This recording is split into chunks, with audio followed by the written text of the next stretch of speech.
Bonjour à tous et à toutes, j'espère que vous allez bien.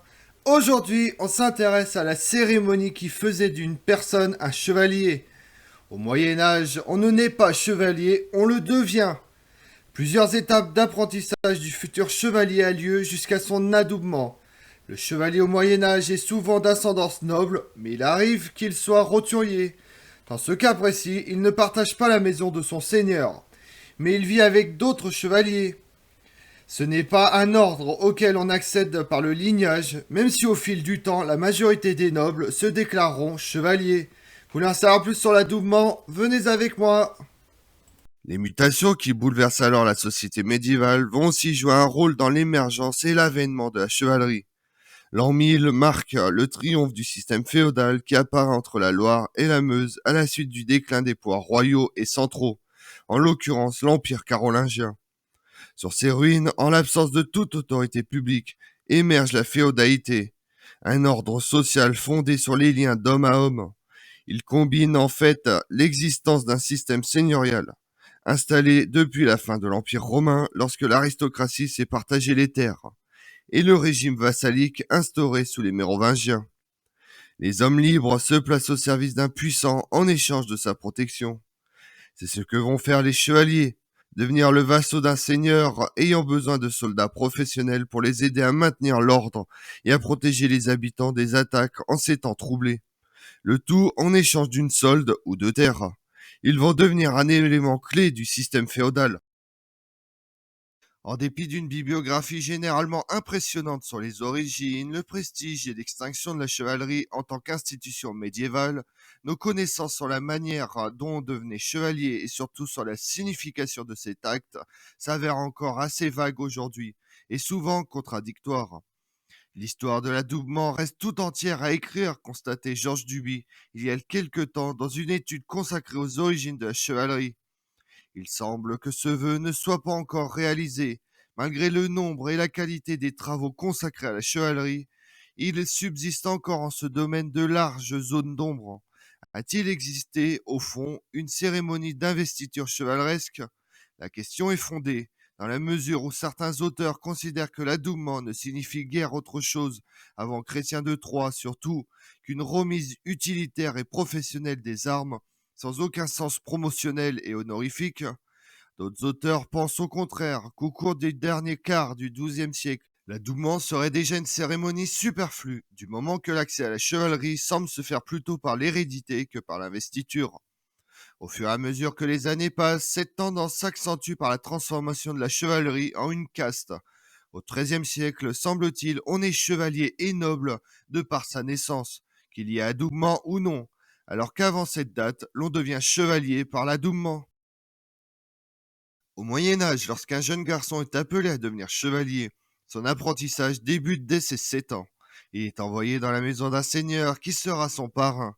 Son éducation comptera 3 étapes qui le mèneront jusqu'à l'adoubement. Il sera d'abord galopin, en charge du nettoyage des écuries.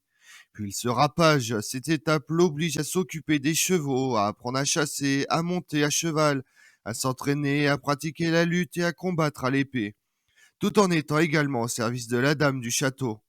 Lors de la dernière de ces 3 étapes, il devient écuyer et aide les chevaliers à la guerre, comme lors des tournois. La cérémonie de l'adoubement a lieu environ 4 ans après le début de l'apprentissage en tant qu'écuyer. Au mois de septembre ou octobre, la veille de cette cérémonie, le chevalier prie toute la nuit, lors de ce qu'on appelle la veillée d'armes, en compagnie de son parrain. C'est une grande fête lorsque l'écuyer devient chevalier. Les invités sont nombreux au château et la cérémonie qui se fait en public a lieu sur une estrade. À genoux, face à son seigneur, le futur chevalier prête serment sur l'évangile. Des armes lui sont ensuite remises. Il reçoit la collade. Il est frappé aux épaules par l'épée de son seigneur et par ce geste symbolique, il devient chevalier. À partir du XIIe siècle, les chevaliers obéissent à un code d'honneur définissant aussi bien leur façon de se battre que celle de manger, de s'habiller, de se comporter avec les femmes. À partir du XIIe siècle, la chevalerie est composée essentiellement d'aristocrates. En effet, seuls ces derniers ont les moyens financiers pour assumer le coût élevé de l'équipement ainsi que le temps pour effectuer l'entraînement que nécessite l'apprentissage du combat à cheval et à l'épée. La chevalerie devient donc petit à petit l'apanage exclusif de l'aristocratie qui progressivement la réserve à ses fils, qui deviennent également chevaliers, non pas par valeur et exploit, mais par la naissance. L'entrée dans cette catégorie sociale se fait toutefois toujours par la cérémonie de l'adoubement, alors qu'au Xe et XIe siècle, l'adoubement est une simple remise d'armes aux guerriers. Il devient à partir du XIIe siècle un rite d'entrée dans la chevalerie.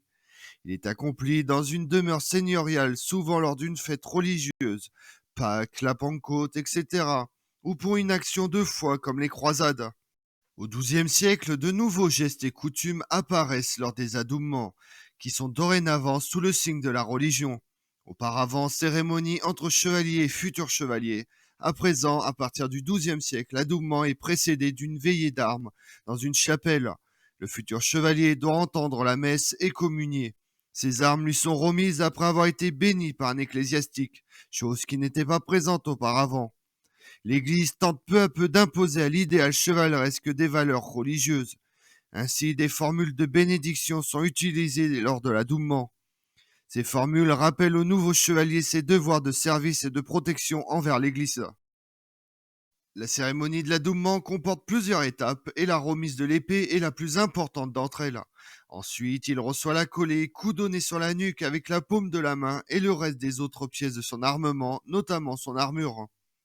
Enfin, le nouveau chevalier chausse ses éperons dorés, monte à cheval, et pour prouver sa force et sa bravoure, doit abattre la quintaine.